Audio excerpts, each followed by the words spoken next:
Ladies and gentlemen, today I have the pleasure to welcome Mr. Sam Levis.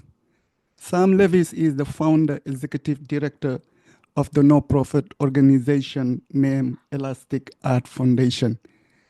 Mr. Sam, thank you very much for joining me on the Human Rights Tree. Great. Thanks for having me, Alpha. I appreciate it.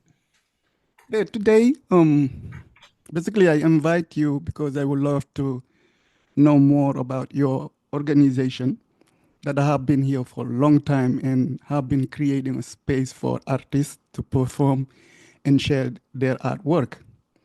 But before I talk about the organization, I would love to know who is the man behind the title, executive director. Who is Sam?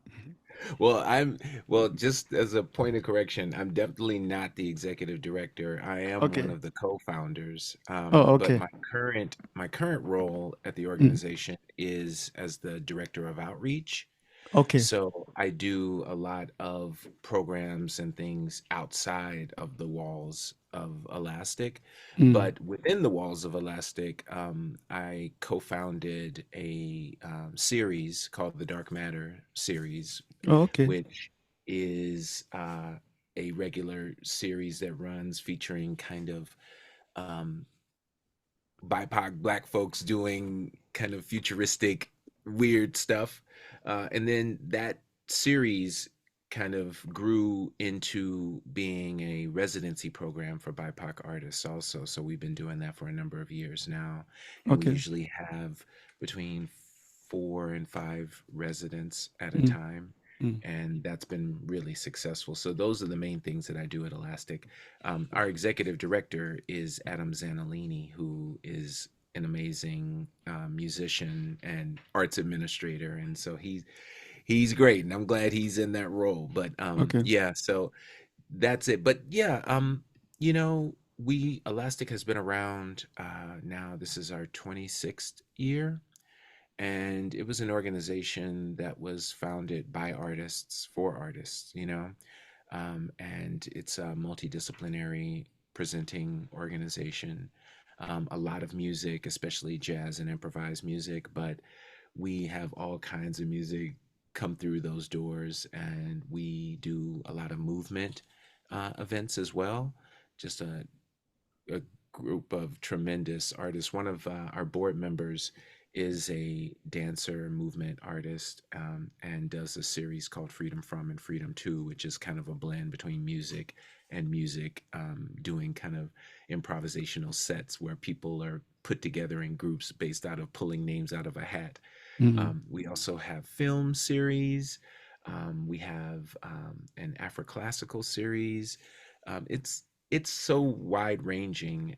I think Elastic is for everyone, but our official mission is to foster artistic exploration from a versatile Chicago venue by programming and presenting multifaceted performance and exhibition. So yeah, speaking of exhibition, as you can see behind me, Yeah, I have it as my background. We do art exhibits as well, and we have a curator that curates those. I see. The organization, if I'm not mistaken, is based in Chicago, correct? Yeah, we're in Uh, the Lincoln Square neighborhood uh, on Diversey. okay. Are you from Chicago? No, but I'm coming up on my 30th anniversary of being in Oh, Chicago. I moved here on January 2nd, 1995. I was raised in St. Louis, Missouri, mm, um, and was born outside of Memphis, Tennessee. So I've kind of have three homes. My birth home, my place where I was raised in Chicago has definitely become a home for me. But lived in quite a few places beyond that. But yeah, I've been in Chicago for quite some time. you don't mind taking us back on those days, being born in a small town in Tennessee and moving to St. Louis. How was growing up on those places? Yeah, that is actually, ironically, a big part of the artistic work that I'm doing because, in addition to the arts administration work that I do, I'm also a practicing artist. Mm, I've been involved in music, theater, and for like the past 20 years, puppetry.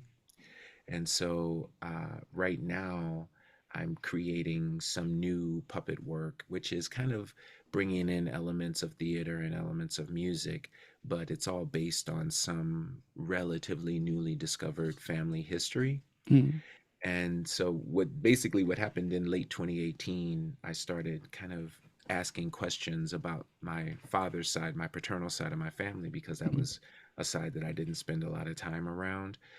Because when I moved to St. Louis when I was 3 years old, my mom was separating from my father, and so mm, I was kind of separated from his side of the family to a large extent. But I came in contact with this man who is a descendant of people that enslaved my family for well over 200 years. mm, And he had a lot of information, had self published a couple of books. He's actually a judge, a magistrate in Memphis. And so he knows how to get his hands on documents. And so he presented me with a lot of information, and that started me on this journey of discovery using the information that he provided as a catalyst to do my own research. And so I've been doing that for the past 5 years, and I've really discovered a lot of amazing stories about members of my family, and I'm trying to dramatize those. And currently, I'm working on a piece that's about me moving from Tennessee to St. Louis and growing up in the Episcopal Church and my thoughts about that. And so I've been dealing and grappling with those questions mm, right now. And I think it was an amazing thing. I like to say that I was the last person to leave the South in the Great Migration, because historians will say that it ended in 1970 roughly, but I moved mm, to St. Louis in 1972. And so I'd like to stretch that boundary a little bit, but it was one of the circumstances of my parents splitting up was tough, but really in the larger scheme of things, I was really happy to be put into a more cosmopolitan environment.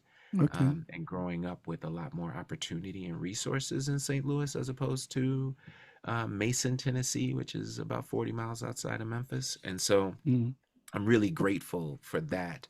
But now learning all of this information about the history of where I came from in Tennessee and really beyond that, back to the Southeast in Virginia and North Carolina, makes me have a really deep appreciation of that legacy as mm, well. And it's a big part of like now my identity as I'm kind of becoming more familiar with my ancestors. yeah. I know that your mother um, passed recently, and I already did it, but I want to take the opportunity to stand my condolences again. And she, based on your writing, she played a big part in your life. Can you tell us a little bit about your mother? Yes, well, thank you. I appreciate the condolences. Mm, Yeah, she passed in October of this year, and she was 83. And, you know, I think there's what I'd like to term like these everyday heroes, and that's where I felt like she fell into that realm because, in the time that she was born, it was a lot of struggles. She was born in 1941 and had to come through a really growing up in the South during, really the height of Jim Crow and mm, segregation and so forth, and then moving through the civil rights era and really striking out as a young black woman to leave her husband and move to a place where she had family, but it was a really bold move for her. And, it was really the two of us against the world for so many years. mm, And we really like had each other's back in that sense. And it caused me to kind of mature faster, to kind of take on that role of protector of the home and facilitator and doing those things to partner with her. And she was an educator. She taught for over 40 years in both Tennessee and in St. Louis, and really loved her kids, and mm, um, really made an impact on the lives of so many St. Louis kids.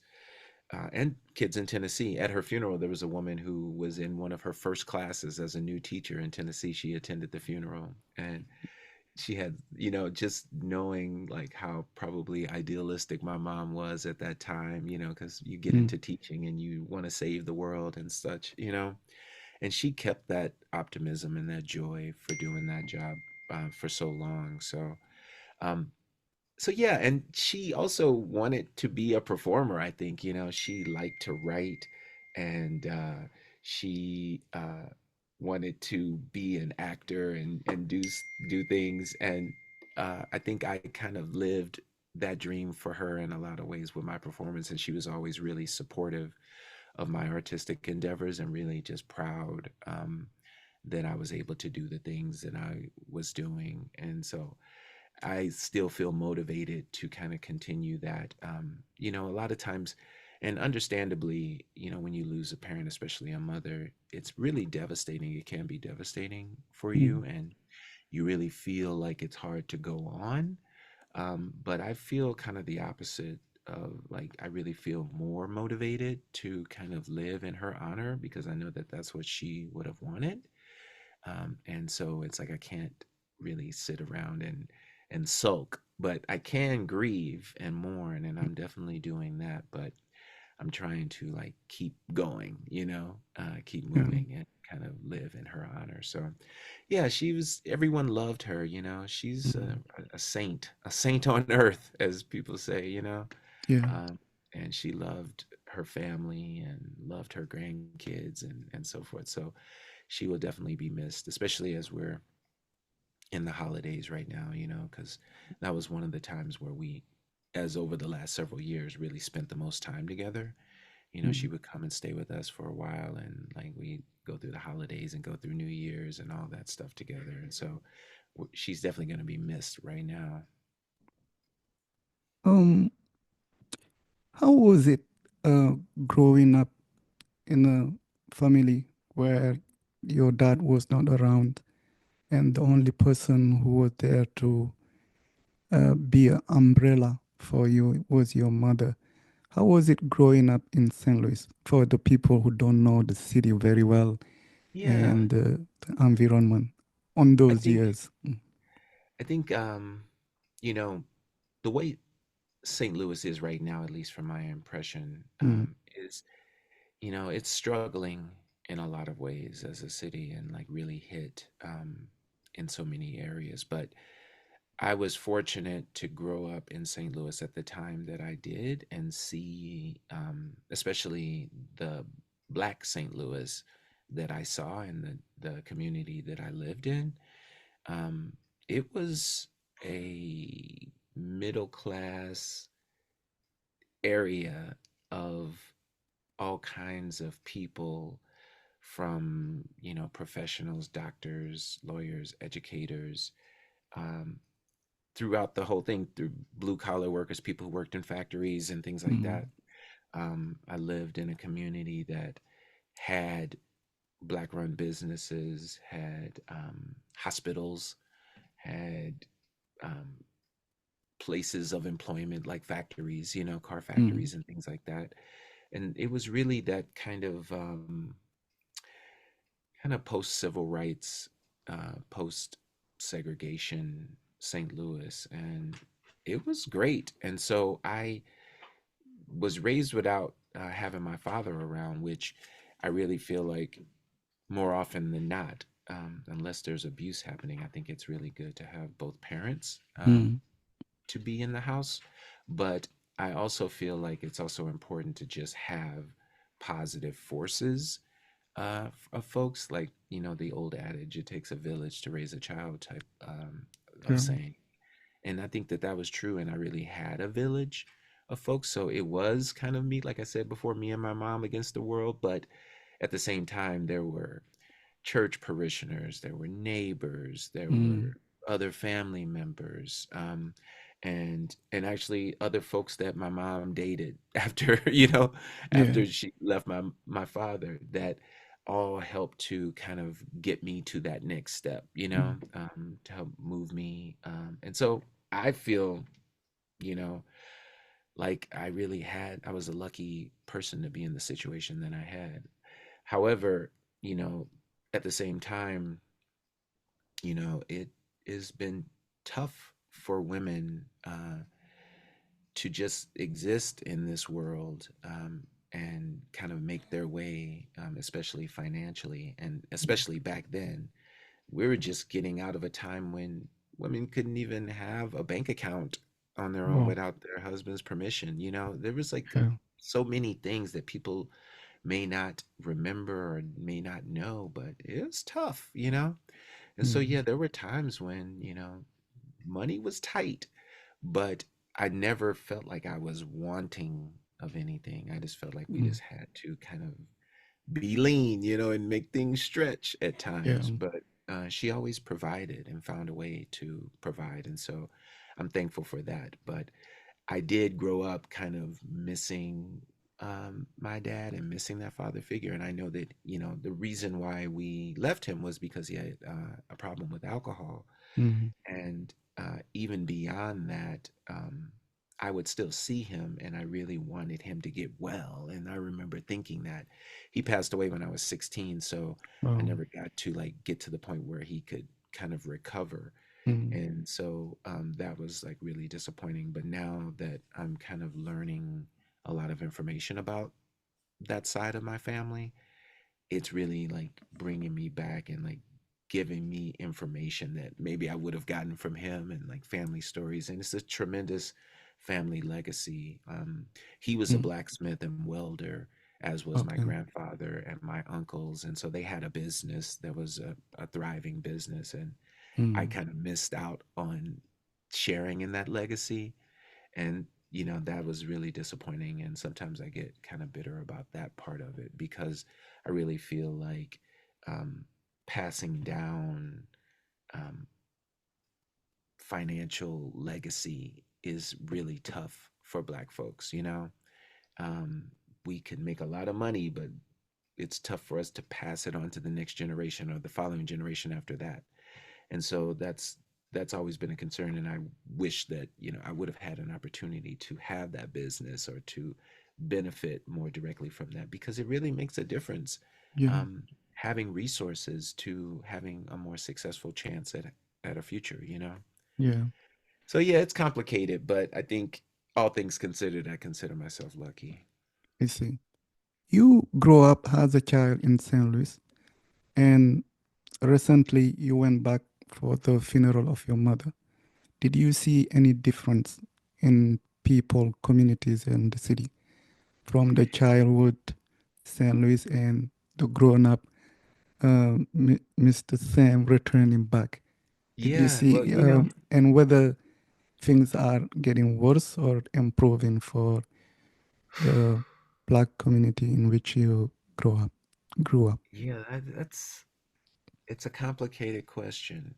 Mm, Um, I know that, like I said, the St. Louis I grew up in, the Black St. Louis I grew up in, I give it high marks. Um, but at the same time, that St. Louis was changing even as I was young, and mm, I didn't really realize it at the time. And then, once the 80s came and like um, crack and other drugs became really prolific, mm, gang violence became more prolific, yeah. it really started to decline. And I think it really hit a bottom at one point. And maybe it's getting better.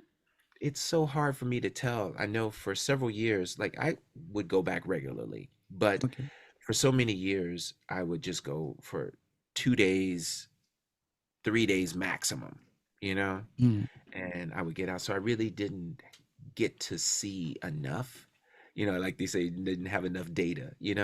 yes. But this year I was going back a lot, and there were a couple of times I spent a week at a time there, and I really got a chance to like kind of feel the vibe of the city a little more thoroughly. And I still think there's some really serious problems, and I think, and that just goes for St. Louis as a whole. But I do think St. Louis as a whole is incrementally getting better.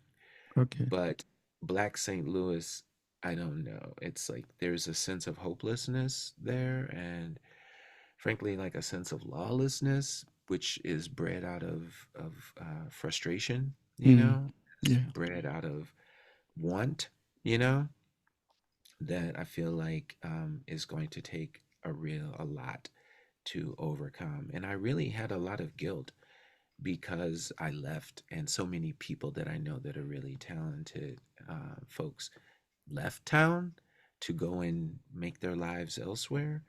And I just wonder what would have happened if we would have all stayed and really like got our hands dirty and really made a difference. And so I don't blame anyone. Well, I guess if the blame starts, it starts with me for I feel like leaving that and not putting in the work to help it. And so, I know people are doing the best that they can with the situations that they have, and a lot of them are situations that are kind of out of their control.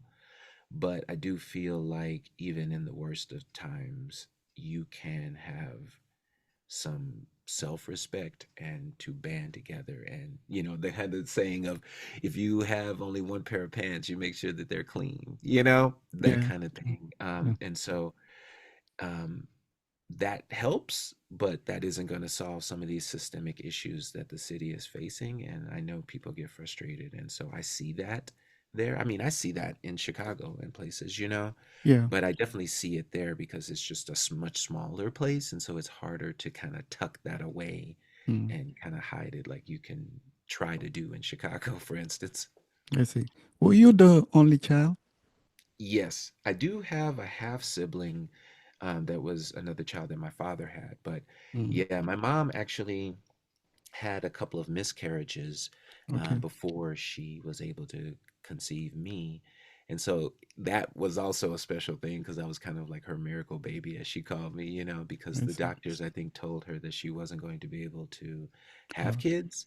Mm. And then I came, and I was, as she says, I was loud and crying right away, like making my presence felt. And so, yeah, it was, growing up as an only child. Yeah, I was spoiled, Yeah.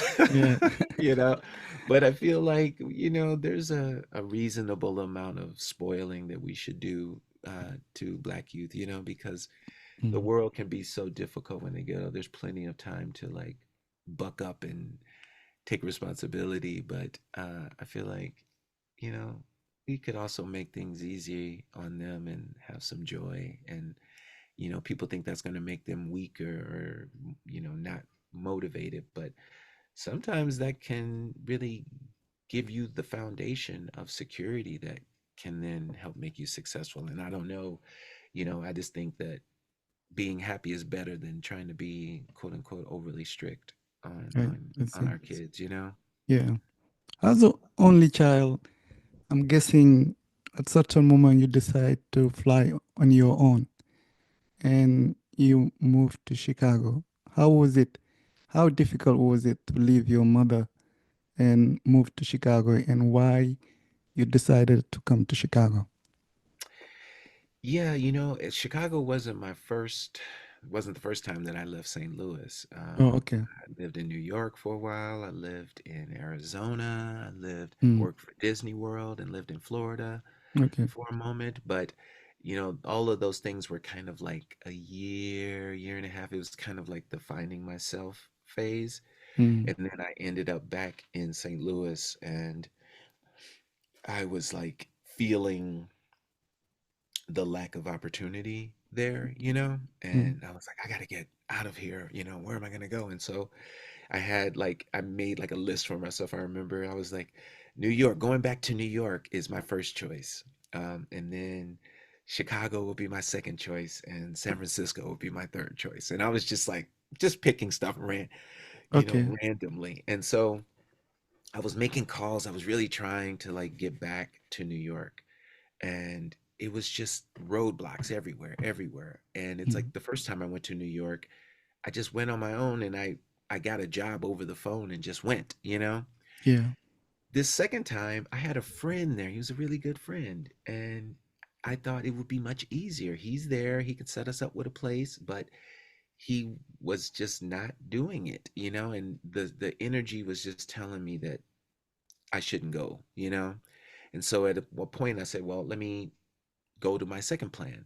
And I made one phone call to Chicago and found a place to stay. And I just went, I I went see. with like a couple $1,000s, my belongings that could fit in my Volvo station wagon. And I just went up on the 2nd of January, and it was bitterly cold. And I didn't think I knew anyone there. And it turns out that a person who is like my best friend now, he was there. And eventually he contacted me and was like, "Man, why didn't you call me?"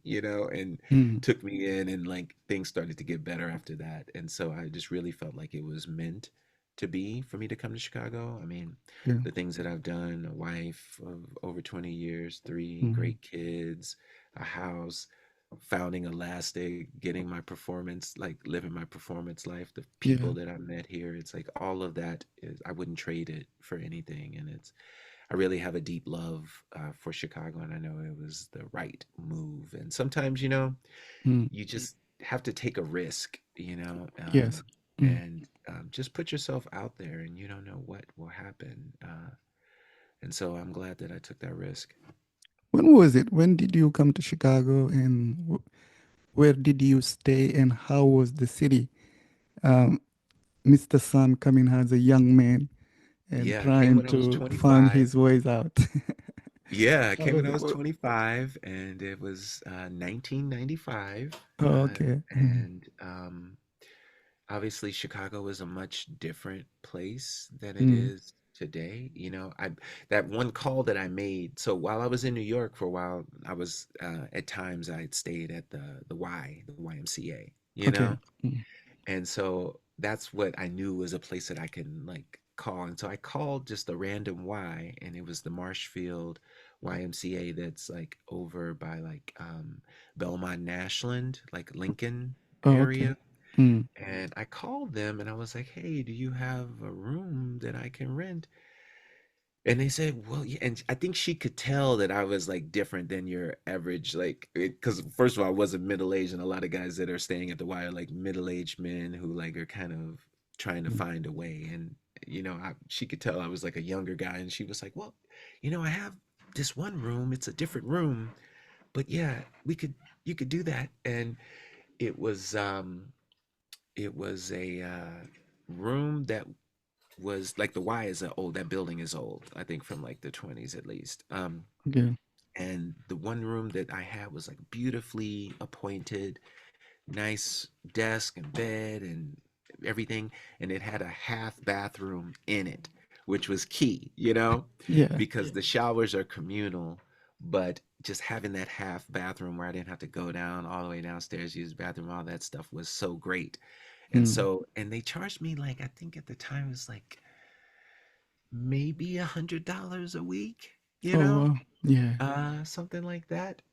And so I was like, great, so I could use that as a landing place. And if I have to stay there 2 months, I'll stay there 2 months. I think I ended up staying there like maybe a month and a half before I found a studio apartment that was 365 a month, all utilities included, a You're half a making block people from the lake. jealous. Yeah, it was like on Pratt and Sheridan, Oh, gosh. you know, at the lake is Yeah. at the end of the street, I was like, this is great. And so, but still, even at 365 a month, I was like struggling because I didn't have much savings. So I had to get a job, and I ended up getting a job. And, it's just like making my way. It was like, I think it was challenging, but, I had, like I said, I had lived in several other cities before moving Mm. to Chicago. So I kind of like, and I've always been a guy that's like, can get by on my wits, like I can Yeah. find opportunities and make a way. So, things got a little tight at times again, but I just kept plugging away, and things started getting better and better. And, and then Mm. I went to school. I ended up going to Columbia here, and that helped make more connections and things like that. So, I see. yeah, it was in Chicago at that time was, it was, I missed that Chicago in a lot of ways, I think it just had this like really kind of grittiness, Mm. I think now, as is the case with so many cities, I mean, there's just been a lot of gentrification that's going on. I feel like it's Mm. priced, a lot of cities have priced people out. And Yeah. while Chicago, relatively speaking, is still like extremely affordable compared to like LA, New York, and other places, San Francisco, but I think it's definitely a lot less affordable, relatively speaking, than it used to be, you Mm. know? Yeah. And so it's pushing folks out of the city. And that's kind of sad. But at the same time, I think that there's a balance with that. And I think that when things quote unquote gentrify, I would hope that they would lift all boats and, you know, lift all neighborhoods and create opportunity for all folks, because there's nothing wrong with like having restaurants and having places to shop and having, Yeah. spas and places to work out and businesses in your community. Um, and it's better if people from your community are the ones operating those businesses Yeah. instead of giant corporations that are like kind of putting satellite places in your community and that money goes straight out of the community. I think that there was a lot more turnover of our dollar when businesses were small mom and pop shops and those folks lived in the community, and so those Mm. dollars would turn over within the community. Whereas now, you have a restaurant in your neighborhood, but it's a Chipotle, and you go to Chipotle, and that money is Yeah. immediately out of the neighborhood, for instance, Mm. So, yeah, I miss that Chicago, but I think Chicago still has, like I said, so much that I love about it, and it starts with the people, you know, Yeah. where it's a cosmopolitan place that also feels like down home. Being the son of a teacher, education must be very important in your life. What did you study in Colombia? Mm. Communication. I've always wanted to like study the arts, but Mm. I chose communication. But I have always secretly just wanted to be a teacher. Okay. And Mm. so I try to find ways today to kind of get in teaching situations Mm. as much as I can. For instance, I'm teaching after school matters Okay. right now. We're Mm. about to have the kids are about to have their one of two final performances tonight. Oh, So I'm okay. getting ready to go to that down in Pullman on 103rd Mm. at Corliss High School. Mm. And then I'll do kind of artists in residence things at different private schools and come in and show my puppetry and do Mm. things like that. And so I try to find ways to teach because I just think it's a tremendous legacy. And my mom was really great about exposing, because I think exposure and Mm. proximity are so important to kids to like be around things and get familiar with things and to demystify things and to see examples of real people doing things that you might want to do, or letting you know about something that you could do that you may not have known about. And so she would bring me, she would bring my friends, she would bring other folks into her classroom to Mm. speak with the kids, to like kind of, when I traveled to Alaska, for instance, she brought me in and tell the kids about you when you travel to Alaska. Yeah. And so they could see uh, a black kid who grew up in the same neighborhood that they grew up in and is able to do these things. And so it makes it feel so much more possible. And I think that's the magic of education, is that it expands your horizons on what is possible, you I know? see. Yeah. And so, yeah, I hold that really close. Yeah. So when did you start getting involved, or were you one of the founders of Elastic Art Foundation? Yeah, it started kind of innocently enough. It started, I was living in Rogers Park, and my roommate at the time, who was one of the Elastic co-founders as well, Steve Gady, he knew some guys, uh, and they were going to like meet at this guy's house. These are like a bunch of Northwestern students, and they were going to meet at this guy's house up in Evanston, and he wanted to talk about this idea he had for this community. Mm. And I go over there, and he's like showing us like some videos and stuff of like Rasan Roland Kirk and Jackie McLean and all these jazz cats, and just talking about this concept. And so we started doing shows and doing like events at his house, Mm. um, playing music, being silly, doing all kinds of different art. And his landlord said, "You can't do this anymore," you know?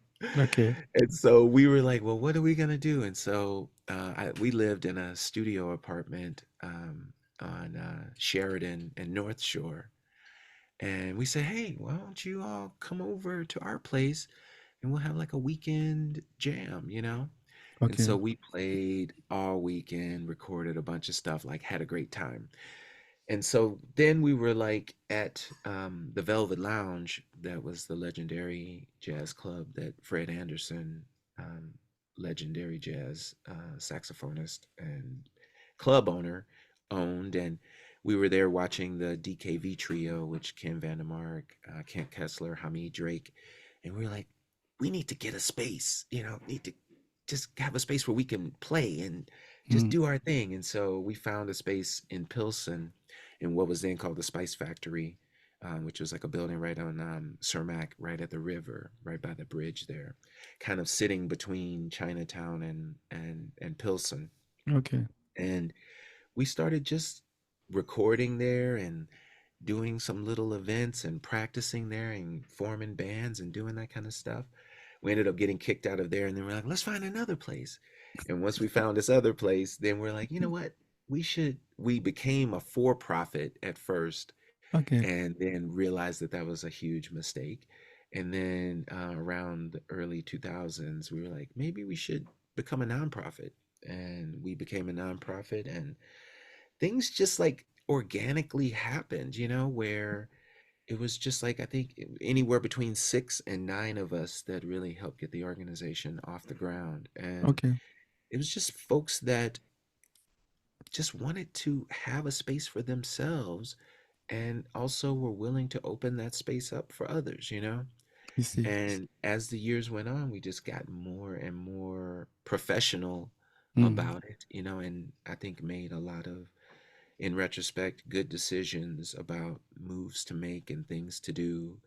And through the magic, I think, because it feels magical to me, we were able to make this thing work for over 25 years. You see. And I think it's one of the biggest examples of, if you can just imagine it and then go about getting with people and resources to make it happen, you can accomplish anything. Mm. Instead of sitting back and waiting for someone else to build infrastructure for you to take advantage of, just jump in. Yeah. Basically, if I have understanding, it was a journey, It and was you definitely a took the journey. journey. Along the way, you learn a lot through your mistakes. How did you come up with the name Yeah, Elastic, I and think what is the meaning behind the name? yeah, I think Michael, who was the guy who had the house, Michael Armstrong, I think he came up with the name, and I'm not sure what his idea behind the name was, but my take on the name is, when you think about elastic, it is dynamic in the ways that it can move, right?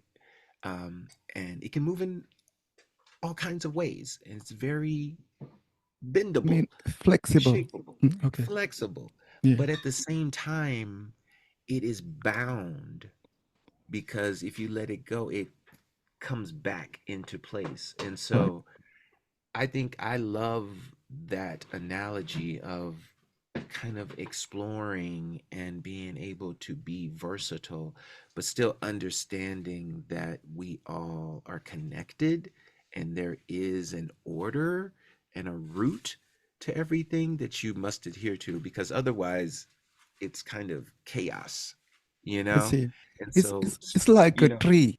There are yeah, the roots that ground everything, and there are the trunk and the branches are free to take their own directions. It's my exactly. understanding. And So, that's how we are, and that's the demands that I think this life has on us, is that, when people say, I want to be free, yeah, yes, you want to have choice, I think, more than freedom, because freedom means to me that you don't have the responsibility. And I think everyone has a responsibility to others, to the earth, to, you know, there's just a shared responsibility. And so mm, you can only be so free in that scenario because there is a responsibility. And I feel like those roots are, to me, what ties you to that responsibility. I see that tree behind you, and yeah, that's it right there. I think that's it. too many people think that their branch is the only thing, but no, we're all connected, Yeah. and there's a responsibility with that.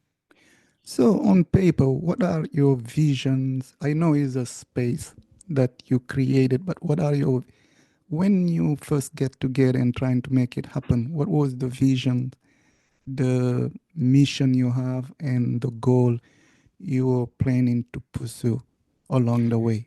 Mm. I mean, for me, it is to just provide space, Okay. for Okay. people to do the things that are in their mind, because I feel like so often, especially black and brown folks are like, I mean, there's this tradition of like African creativity, for instance, where a lot of times it has a purpose, I Mm. am creating this art because of this ceremony, because of this, to encourage this fertility, this, there's a method. But sometimes you want to just create, to just express, to Yeah. just feel, to just be as free as you can be. And Hmm. I think a lot of times people aren't encouraged to do that. And these ideas that they have, people call them crazy or what have you. And we want to be a safe space for folks to take chances and take risks, because, Okay. like we talked about before, when you do that, especially if it's taking risk in a safe environment, Yeah. you can come up with new things. You can reimagine existing things, Yeah.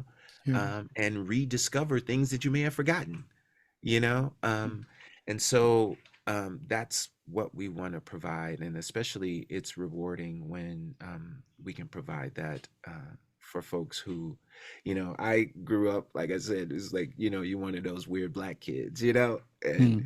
there's so many of us that are out there that are like, you know, geeks, nerds, music kids, like, you know, just people who like didn't always flow with the mainstream. And I feel like sometimes you can feel like alone in Yeah. that, Mm. but I really feel like there are others that are out there, like what I like to term playing in those margins. And when you get with those folks and you realize that you do have some people, it's really rewarding, And so Elastic to me is a place for to do that. And I've welcomed so many like younger folks in, and they remind me of myself when I was their age, and like to know that they can walk into Elastic and there is an Yeah. established place for them to do that, because I didn't have that here in Yeah. Chicago, Mm. when I was coming up. And so that's also the thing, is trying to make things better, like to progress, so that we don't have to keep redoing the wheel, and so that we have a starting point, a launching pad to kind of jump higher than Mm. what we've jumped before. So that's my purpose with the organization. And it's Mm. also still like it was in the beginning, as a place that I can call home, a place where I can do my art, Yeah.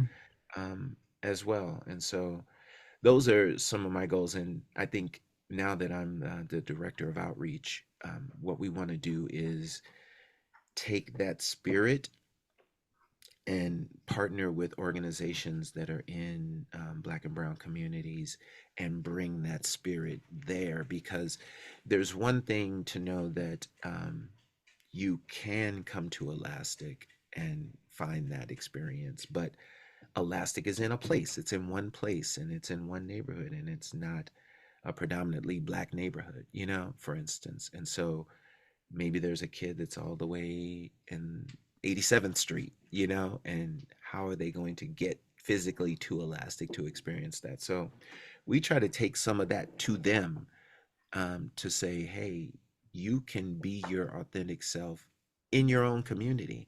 And I've seen some kids, like it's great. Some of the kids that I'm teaching now in After School Matters, Mm.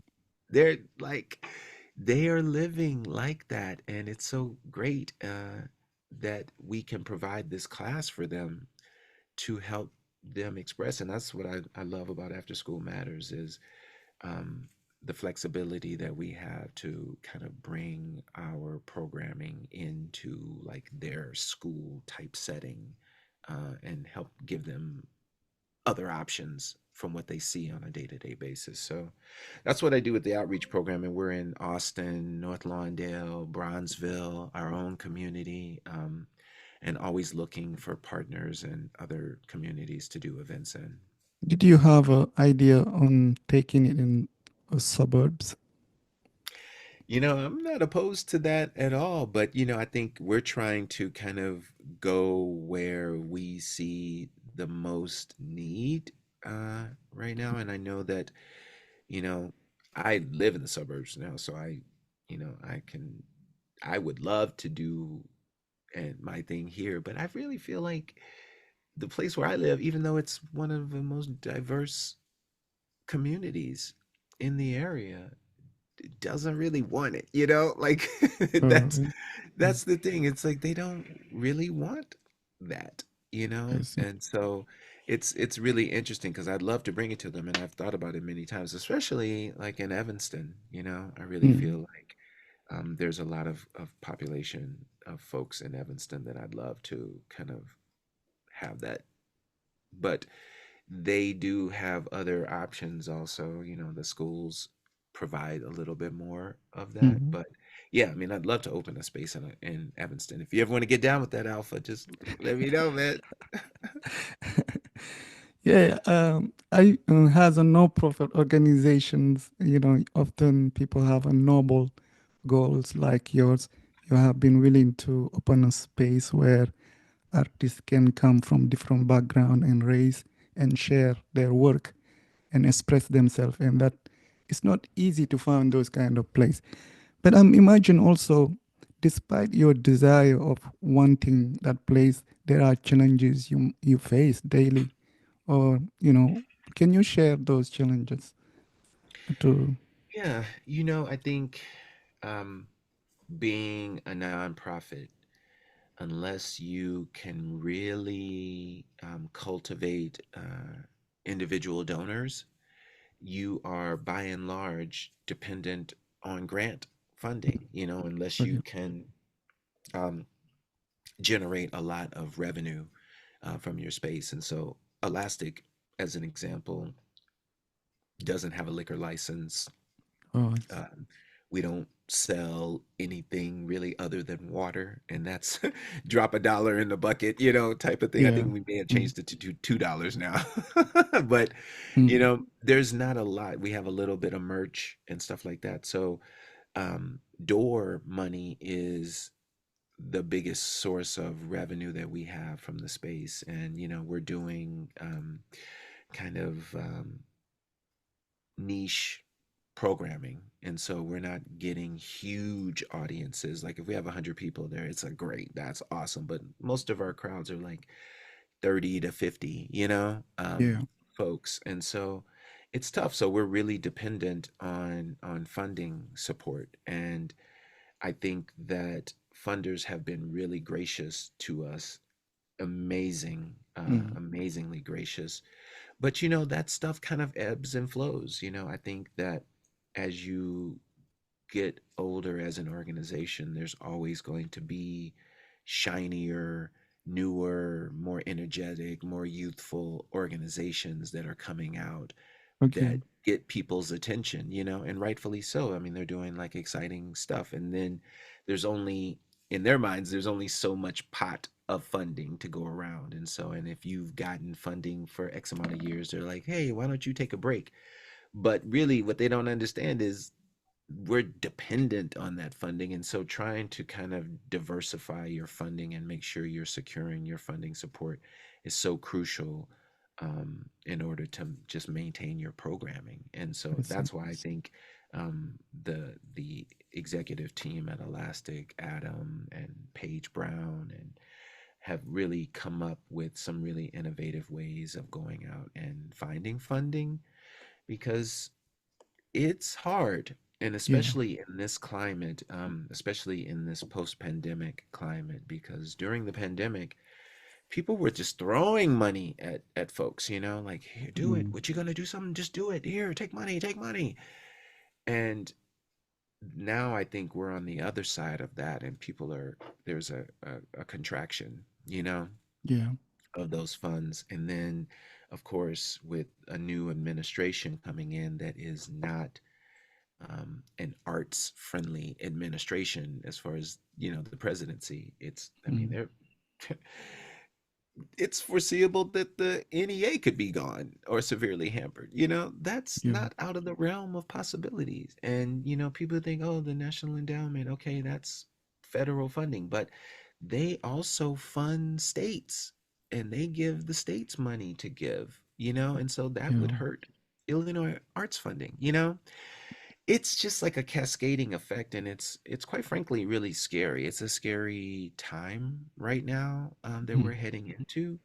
And I think that, one of the things that I've been thinking about, and it's just one, I'm thinking it's going to take a multitude of strategies. But one of the things is, I think we have to be more open than ever to collaborating and to partnering. Organizations that may be, doing similar things separately need to do those things maybe together, especially if their missions are aligned, mm, um, as a way to kind of conserve resources, and that's always been happening. And that's one of the things that I think I'm really good at, is kind of going out and getting organizations to partner with, okay. and, each sharing some of the load of making a program happen. But I think we're going to have to become experts at doing that, Yeah. over these next several years. Yeah. Often we face challenges. No profit organization are, used to that, but you always keep hope alive and keep moving.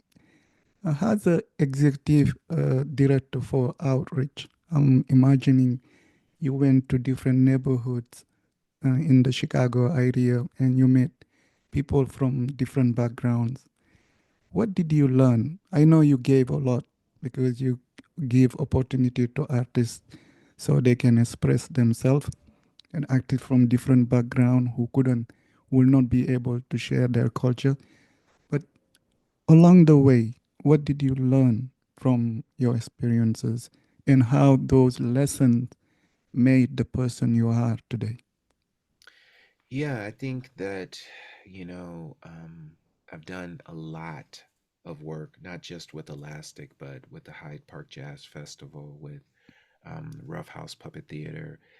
Mm, I do events all over the city, yeah. and one of the biggest things that I've learned is what you see on the news about Black and Brown communities is, it's true, that what you see on the news, but it is not the majority story of what's going on in those communities. Mm, I see folks that are just like folks anywhere else around this town. They want to take care of their property. They want to have a safe place to live. They want to enjoy themselves. They want to have good schools. They want to raise themselves. They want to, like, have opportunities to enjoy themselves in their neighborhood. They don't want to have to get in a car and drive 10, 15 miles to go and see a concert necessarily. They will do it, but they want to just have a concert be around the corner. yeah. They Mm, want to be able to live fully in their neighborhood. And they're just really warm, nice folks, is the majority of people the vast majority. And I have not seen really hardly any examples otherwise, you know? And I know that violence is a problem in the city, in all communities, you know? Um, there is a problem of crime in so many communities, but I think the majority of folks out there that I've seen, that I've worked with, that I've engaged with are just not about that. They just want to do their thing, enjoy themselves, sit down Mm. and just enjoy their community. And it's been a really awesome thing to watch of dispelling myths. And I really want folks who have that stock answer of, oh, don't go down south. That's dangerous, you know? Yeah. Mm. Have you been? You know, and this is what I ask. No, because it's Yeah. dangerous. No, go and see. You know, some of the best food, some of the best architecture. I mean, it's amazing. These homes. Yeah. You know, people talk about the South Shore neighborhood. I do a lot of work in South Shore, and there's some homes in South Shore. Wow, they're just fabulous. You know, and Yeah. that community is dealing with a lot of issues. And I talk with the residents that I work with in that community about the fears and challenges that they have, and this having them get out and help organize events and be out in the streets is their protest, their counteraction to that negativity because they're trying to counteract that with positivity. And I see that in Austin, I see that in North Lawndale, I see that in Bronzeville. Everywhere I go, Mm. I see that, you know? And so that's the biggest way that it's changed me to like kind of give me a better scope of what Chicago actually is and not just from my bubble where I am and where I like to Yeah. hang out, you know? Mm. Yeah. I think in some way is learning to control the narrative, to write your own story, not to let uh, outside forces define your community, your family, or who you are. For the people who want to learn more about your organization, how can they do that? Absolutely. Well, you can go to elasticarts at gmail.com. What am I saying? I'm giving my email address. You can Mm, go to elasticarts.org and hopefully you can edit that. But yeah, elasticarts.org is how you can get in touch with us and find out about all of the great regular series that we have. But we also have a mm, number of one off events. We have some festivals that come through there. And then we also have that residency program for BIPOC artists that we're about to open up the application window for early next year. And so mm, there's a lot going on. And I will say that we would love for folks to come and to be audience at Elastic, but we would also love for artists and other folks to come who want to add on to what we're doing. I see. Uh, there's so many opportunities to just kind of get involved in the Elastic community. And it's a Mm, great community of just, and really it's communities. It's a community of communities. And okay. so many different siloed communities find space in Elastic. And I love to try to have events where those various communities can come together in one room because there's a Thursday night improvised jazz series, for instance, and some people just come on Thursdays, and so they know Elastic in that context. Some Mm, people come for, have been part of the residency program and they think Elastic is the blackety blackest space in the world, but yeah. there's so much. And I think, Diversity. Mm, I think that you can find a niche, but I think the people who really get the most out of it are people who cross over all of those different communities and dabble in all those things. And Elastic is kind of like an aggregator of some really great communities. mm. Mr. Sam Levis, I just want to say thank you very much for sharing your time and talking about you and your organization. I know, as you say, if I'm not mistaken, you're working on a play based on your family history. I would love one day to invite you.